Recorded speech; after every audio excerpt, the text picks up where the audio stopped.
Hey, Dan. What's up, Alex? We're back again. We are. And I am so excited. This is another one of those episodes that I look forward to all year long. It's the best of 2024. The best games of 2024. Oh, yeah. So great. So if you don't know who we are, again, we're the Boards and Shame on Bottles you. guys. Shame. Boards and Bottles guys. We pair amazing board games with elevated drinks. Yes. And we hope that they elevate the games. So all we do is ask that you like, subscribe, comment, tell us, follow us on social media, and tell us the things that we did right, where we went so wrong.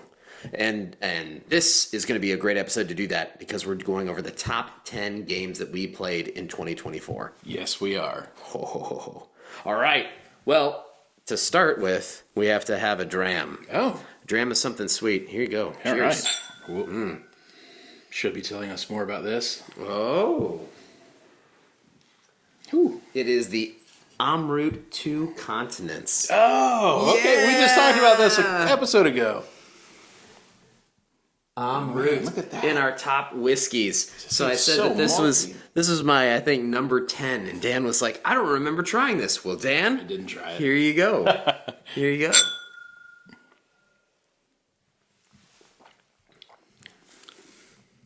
That is everything I love about Amrut. I know. It really is. It is tasty. All right. Well, this time, why don't you start us off? Oh, sure. Yeah, let's do this. Number 10. Number 10. My number 10 game of 2024. Tic-tac-toe. No, I'm not even close. It was Wormspan. Wormspan. Wormspan. I thought Wormspan was great. Wasn't a huge fan of Wingspan. I don't know what it was. I mean, I'm fine with birds. But Wormspan, when you elevate this game with dragons and these these quests and the way these things accumulate and you're creating these engines, it was so much fun. Completely agree. It really was. Yeah, and I did the whatever it is, that deluxe edition that came out. So it had all the upgraded bits and bobs and everything with it. It was so good. I mean, metal coins, and you got steak as a resource, and such a good game. We did an episode on it, in fact, I think. Yeah. Yes. Yeah. Yes. You guys got to check that out. It was enjoyable. Yeah, totally awesome game. Wormspan, number 10. Love dragons. Way better than birds. Okay. My They number evolve 10. birds? My number 10 was a game that I've been dying to play. Finally got a chance at our last retreat, which was The White Castle. Oh, yeah. And now my wife always corrects me when I say, do you want to play White Castle? And she's like, no, we're not going to a burger joint. It is The White Castle. Okay. Yeah. Anyways, yeah, Japanese-inspired game. Very cool. Feudal times, going around different areas, the bridges, the getting up in court. Yeah. I love it. Again, the edition, right, comes with coins and is so, like, over the top with a lot of things. It's so much fun. It's a small box game. Yeah. But big game feel. Yes. And it plays super fast, so less than does. 90 minutes, like probably less than an hour. Yeah. And Because when you think about it, you're only taking what? 9 turns. 9 turns. 9 turns. So much fun. Yeah. All right. Okay. And you're at number 9. Number 9. So another Devere game is Three Ring Circus. So Three Ring Circus we played, and in this game it's like 1900-ish, and you are trying to collect acts for your circus. You're playing in all of these cities. There's a little bit of an area control element to it, and you're trying to get these guys out in order where they will synchronize off each other and create these amazing acts, and you'll just be the Barnum and Bailey of your time. I love Three Ring Circus. It's good. It's thematic. It's, again, small box, big game feel. Yeah. And there was so much playability. I loved, Yeah. it's a good one. It was good. Mine, number 9, was Return to Dark Tower. Oh, I yeah. never played it, and then Rod Phelps let me play at his place, and it was fabulous. Now, wanna try this. I definitely lost the game twice, and Rod has told me that I'm a bad luck charm. Yeah, I heard you can't play anymore. Yeah, I'm banned from playing. But maybe somebody else will allow me to play one time. They're happy. And I can do better. I promise I'll do better. But it's just so much fun because it tells you what to do the whole time. There's sounds. It's just, it's an app-driven game, so there's all these sounds, and you can pick different creatures that are coming out at you, and it's just, I had so much I sleep. saw where it's like spitting skulls out at you and stuff. Yeah, and it's fun to just geek out and go into the dungeon crawl a little bit, or and it's a cooperative game, which is nice. Just all those aspects. And you were telling me, like, Rod has an app that controls it all, and you can say, like, what monsters you have and what heroes you have, and, like, it seems like there's a lot of replayability, a lot of variety. It's so much fun. It is a big game to play, and when you lose, all the worse. No more losing for me. I've got this one sitting on my shelf, and I need to just, like, pull it out and say, yes, we're learning it this weekend. Let's do it. Or you teach it this weekend. Yeah, let's do it. Yeah, I'm in. All right, number 8 for me is Veil of Eternity. So Veil of Eternity was a little game. And in this game, you have a market of cards, and you kind of do a snake draft where you're placing things on the cards to claim them. And you're either going to put the card in your hand or burn the card for resources. But one of the coolest things about this game is you're going to be accumulating coins to bring these creatures out that you can synchronize abilities with. But you can only ever have 4 coins, and they come in different denominations. So it's like this guy might give you 4 coins at one value, but then he's taking all your coin slots. So is he really that good? So just really cool, like strategizing, trying to figure out when do I put this card out, in what order do I want to do this, how do I make the most of what I'm trying to do. And it's been wonderful. It plays quickly, plays short, but it's got a great puzzle to it. And it's one of those games that if you ever play with Dan, he'll beat you 9 times out of 10. He's the puzzle master. Puzzle master. I'll take it. That's a good game. Yeah. My number 8 was Quartermaster General. Oh, yeah. World War II. That's a good one. Dan brought this game to game night, and I had so much stinking fun with it. And again, it's, reenacting World War II. Yeah. You have certain cards that tell you certain actions, but you can, like, bleed through somebody else's deck. Yeah. And it was just so much fun. It's got everybody going, and it's topical. It's not as heavy as the risks and the Axis and Allies and the some of the crazier things. It is because on your turn you can do one thing. You can play one card. So it's like, what do I want to do on my one turn? And it's cool because we played it at 6 players, and so you're on teams of 3, and the turns are like alternating between people, and in your mind, it makes so much sense as to what your teammates need to be doing, but their cards might not be letting them do that. So you're like yelling at these people on your team. You're like, what are you doing? Like, why are you invading here? Like, you're about to have no cards. I've clearly cards. got this. I've clearly got this locked up. So it's just so much fun. It's a blast. I loved it. Yeah, absolutely. That was a good choice. So we're back at 7. 7 now. Wow. Lucky number 7. So number 7 for me is a game that's been on our list before, but there's an expansion that came out for it. So Ark Nova with the Marine Worlds expansion. This expansion's so good. It's so cool. It adds a few things to it. We've got some new maps, new cards. We've got aquariums. We've got this wave system that clears cards out and lets you get to cards quicker. That was always one of my gripes with the game, was because you had this massive stack and you would get through maybe a quarter to a third of the cards. Yeah. Now you're getting through half the cards. You are. But the other thing it does is sometimes there's cards and you're like, I can wait a few turns on that. Like, it'll be there. It's fine. All of a sudden now it's like, if you see something, you better jump on it because it's not going to be there. Yeah, I've seen it fully before where the wave took every card out. Oh, yeah. Yeah, it happens. Wave after wave after wave, and you're like, yeah.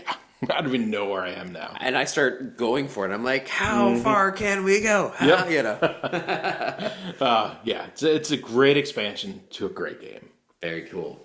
My number 7 is Planet Unknown. Oh, yeah. We always look for good 6-player games. Planet Unknown is fun. Tile, polyomino placement. But it's nice because there's, again, like a base game, and then there's ways to spice it up. You can have different corporations and different objectives, and so it's a lot of fun. And everybody seems to enjoy it. And it's like you're all playing at the same time. Yeah, so it goes by snappy. It's easy to teach, easy to understand, but there is a ton of strategy to that game. Yep. I like it. Yeah, Planet Unknown. love it. All right, number 6 for me is Apiary. Another game we talked about. We did a previous video on it, but it's one that I really, really enjoy. I learned to play this one probably last New Year's-ish time, and I've gotten to play it quite a bit since, and I love it every time. I love creating that engine, watching it go, figuring out what to get when. It's just a blast. Sometimes I will borrow some of Dan's games. This is one of the games that we played at game night, and I was like, I have to play it again. I have to start learning this game, and I know I won't get it in like 2 or 3 plays with you, so I have to do a little deep dive. And so I borrowed it, and then was like, that's not enough, so I ordered my own copy. But that's cool. that's that game. Like you just Yeah. feel like you need to have it, you need to own it, and I've learned a lot of things about that game. So get ready for the next time you play. Well, I just got the expansion for it. As Oh well. no! Just when I thought I had it under control. It's got new maps, new cards. Oh, no. Yeah. Can't wait. Yeah, it'd be fun. Very cool. All right, number 6 for me. 6. Yeah, is Tortuga 1667. I did not think this game would be on your list. Listen, Like, I don't even know you. I know. It's not a typical game that I would like. No. It's a very small box. It's Social deduction. Almost. social Yeah. deduction almost, and I absolutely loathe social deduction games for the most part because I'm just terrible at them. Everybody reads my face, or everybody just always says I'm the werewolves, and You're they're always right. a werewolf. Yeah. So, and this last time we played Tortuga, it's usually like with the Spanish and the French. The French and the British. Sorry, the British and the French fighting over, who gets the gold and moving the gold. Oh, yeah. And there's the Dutch. And so, Nobody wins with the Dutch. who's the Dutch? I am the Dutch. Yeah, it's always That was me. awful. It's always me. That sucked. Oh, it was so good. And I won as the Dutch. Yeah. Yeah. Unbelievable. It's fabulous. I had 2 idiots on my team. If they're listening, they know. They know. But it's a fun. I really had a lot of fun. It's a simple game. It's a party style game, and it's one that I actually enjoyed. So that's why it's so high up on my list, because it shocked me. It definitely gets loud when we play that at the bar. People are looking at us and like, what are these guys doing? Yelling in pirate accents at each other. Yeah. But all of a sudden you get a crowd of people around you and say, what are you doing? You're marooned. Yeah. Yeah. Oh, man. All right. Let's go to number 5. But, with number 5, it's time for a new whiskey. Oh, this is my favorite point in the episode. What do we got? What do we got, Dan? The refill. Ooh, wow. Oh. That is a lot of... This is one, so if you guys haven't checked out our top whiskey episode, it included the Amroot. It also included... The Driftless Glen. The big time. Oh! Yeah, so again, a brand that was totally not on my radar. I kept hearing good things, didn't find one that worked for me. This one works. This will be a trick. Awesome. Yeah, haven't given up on it. Great bottle. You guys should definitely try one, see if it's for you. Thanks, Dan. Yeah. Cheers.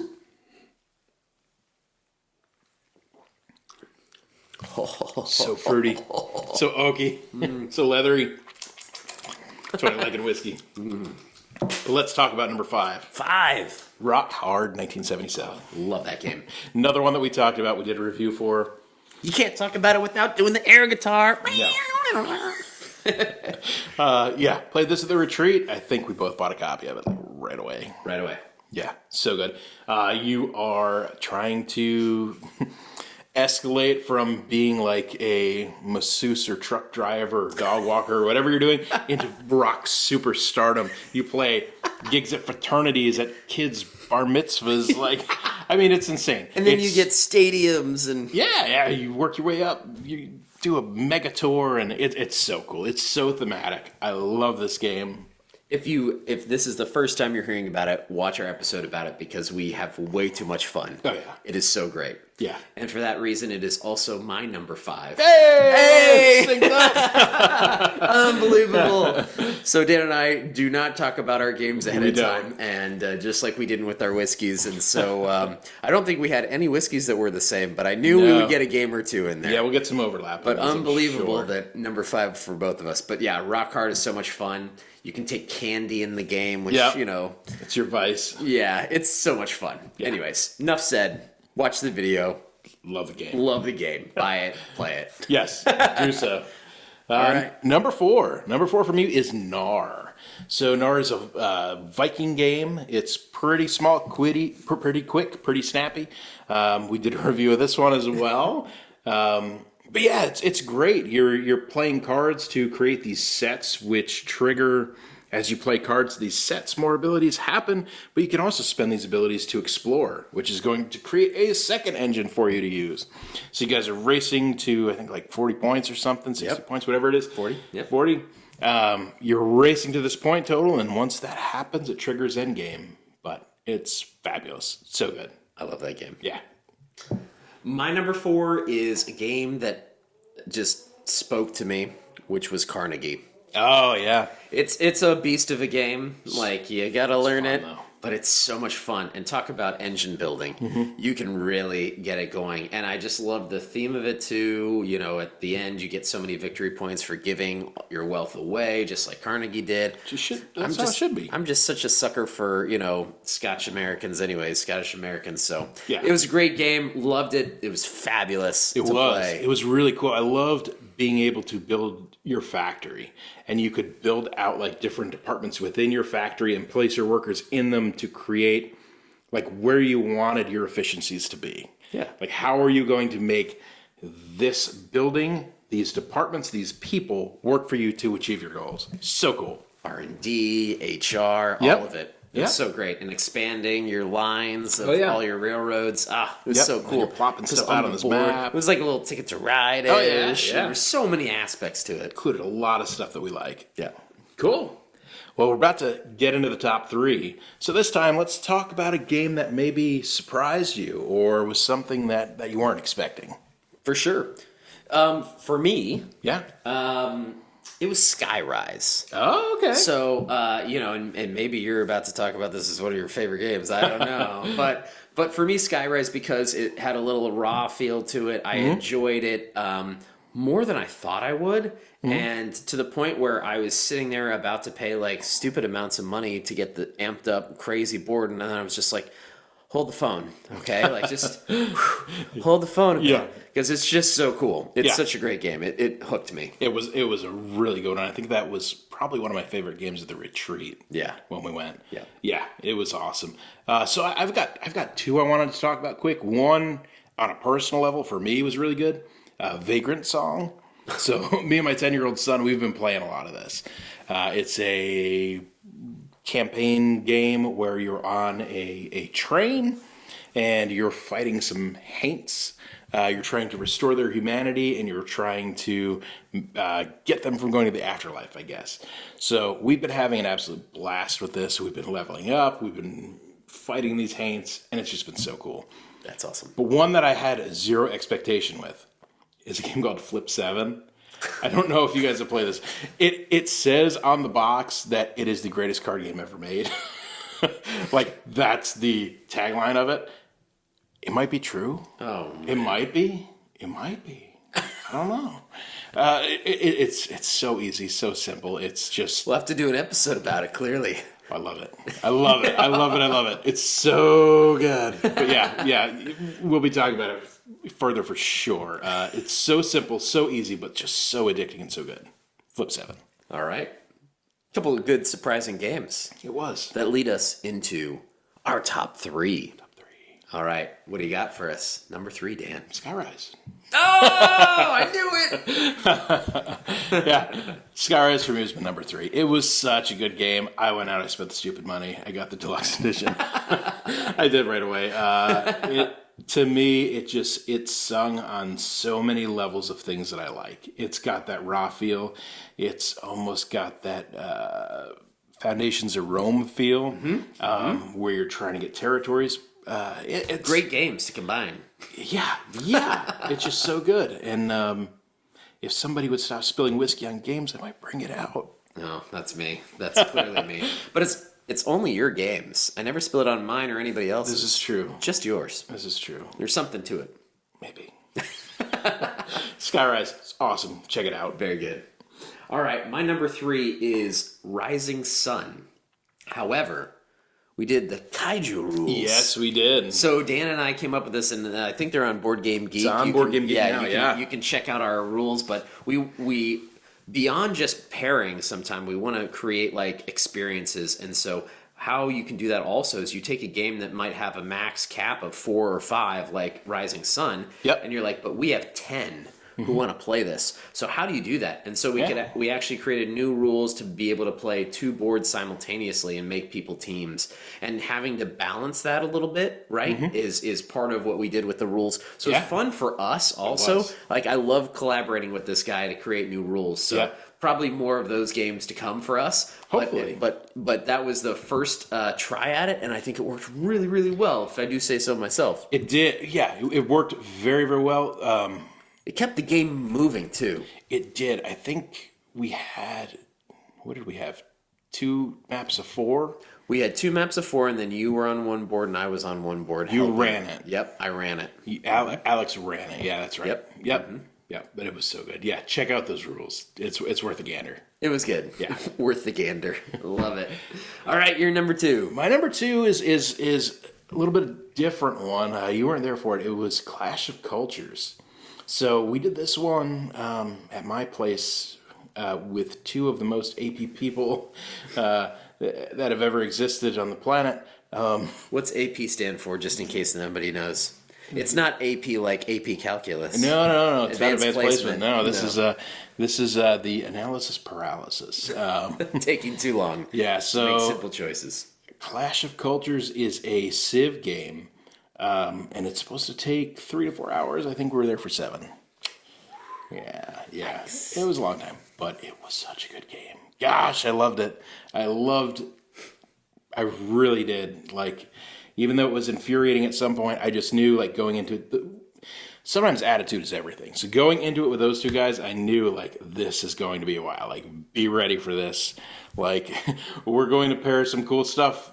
We're going to have some good drinks with this, but just don't have them too on the early end because you're going to be here for most of the day. Yeah. So it shouldn't have taken that long, but gosh, it's such a good game. Yeah. We need to play this. I love that my invite got lost in the mail for your second favorite game of the year. No. I'm not going to take it personally. No, It's okay. He big timed us. No. I forget what you were doing that weekend, but we were texting with you. And you were like, I got something else planned. It's definitely busy. Man. All right. Number 2 for me. Missed it. I know. We're going to have to play it again. Yeah. Is what you already mentioned, NAR. Oh, no. NAR made 2 on my list because it is, again, a small game, and I like that because I can travel with it. But it had a big game feel. Yeah. And it plays quick. It's smart game. It's easy to teach, and it's so much fun. There's a lot of strategy to it. When you think you got to figure it out, somebody else comes and they play a different strategy, and you're like, how did that beat me? How did that happen? Yep. So I enjoy it a lot. NAR is one that you should definitely be buying if you don't have it in your collection. I mean, we both said it now. It's got to be true. It's true. It's the top 5 for both of us, I think. Definitely. In 2025, I want to experiment more with, they have a little expansion in their module for artifacts. So you can add 1 artifact to the game every time, and it's just a little bit of a rules tweak. I want to play more with those. I think at this point, everybody in our group has at least had exposure to the base game. Yes. We got to expand on that. Yep. And it's a good game when, sometimes you do that thing at game night where we now have so many people that you have to play 2 different games. And so one game gets over a little earlier and you're like, what do we do? It's like, oh, well, we got this. We can knock this out. Since we all know the rules, no teach necessary. We'll just play this in 20 minutes. Yeah. It's great. I agree. Numero uno. Good choice. Number 1 for me, you already talked about Rising Sun. Oh, that's awesome. Kaiju-sized Rising Sun. Yeah. I don't know what is left to talk about with this game that hasn't been talked about already. The way we did it, I think, was so good. We played with the Not to toot our own horns. No. No, but we had identical clans on both sides. So for me, I was the Koi clan. So, Koi. there was a corresponding Koi clan. So when we looked at the political mandate tiles, if you're familiar at all with Rising Sun, the two Koi clan guys could look at them and say, okay, here's what we've got to work with. And then we had our allies, and we could talk to them, but they couldn't necessarily see our tiles. So we figured out what worked for us, what worked for them. And then one of the other elements that we did in this, and you guys can look at our Contagion Con episode, but one of the things that we really, really went back and forth with, and it was a point of contention between us, was how the end game scoring would work. And we decided to go with, you can make as many sets as you wanted, and they would score cumulatively. So in our case, I think we had a set of 5 and a set of 3, and it just scored off all of them. So big points at the end, super exciting, and we did drinks with every age. It was amazing. Yeah, because there are 3 different ages, so kind of like we did with our very first episode ever with Blood Rage, where we had like the Highland Park trilogy. It's kind of one of those things where you can set it up, and I think, we just did some great stuff. We had 3 different drinks, and it made it so much more thematic for everybody. Oh yeah, I mean you can't do a sake bomb at the start of a game and then have a bad time. Right.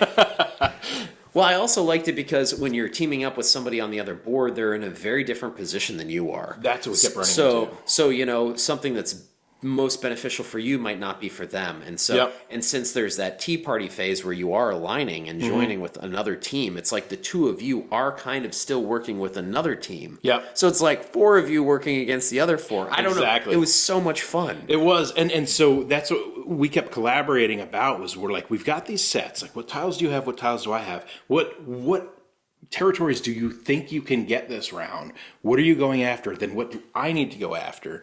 And the other thing we did was with the market cards, we played with different sets on each board. So my partner was seeing different things than I was seeing. So it's not like we could just sync up and be like, you get this, I'll get this. We'll just drill for this. It was like, well, what's going to come out? Who knows? And when one team started to do really well, every other team was put on notice. And so then it was like, how do we stop them? Yep. It was fabulous. But even then, so one of the teams might have been doing great on one board, and then they're at the bottom on the other board. Yeah. And it's like, all right, are they going to play them long term, or what's happening here? Different play styles. Yeah. It was amazing. Great. All right. And number 1 for me to end out the episode is Nunatak. I knew that was coming on your list. Ice. The game, we did an episode on it, and it's overproduced, but undervalued significantly. It's amazing. It had all the feels of Nidavellir, but then it was a 3D modeling and crazy different scoring, and I just was like, everyone should own this. Everyone should know about this, and I feel like, through no fault of probably their own, but the campaign just never took off or didn't go because I don't think most people know about this game, and it is so good. I mean, like, go out, find a copy before you can't find a copy, because something tells me they're not going to mass produce this thing, and it is so much fun. It was my game of the year, and I'm glad that I have my copy because I play it all the time, and it's just silly fun. Yeah. It's really fun to build Temples of Ice. It is. It's Nidavellir on steroids. Yeah. Like, if you played Nidavellir and you liked it, try this. It's so good. Yeah, it's a great choice. Well, that was an amazing top 10. Awesome 2024. Good surprises, thrown in. So definitely. All right, Dan. We've got a lot coming your way for 2025. Lots of games, lots of conventions, lots of board game weekends. I mean, sky's the limit. Yeah, it's 2025 is gonna be a fun year. I cannot wait. And I can't wait to share with everyone. I know. This is going to be fun. I got a lot of games we need to play. I got a lot of whiskey we need to drink. And I will be there for all of it. Especially awesome. Clash of Cultures. Hopefully you guys are here with us.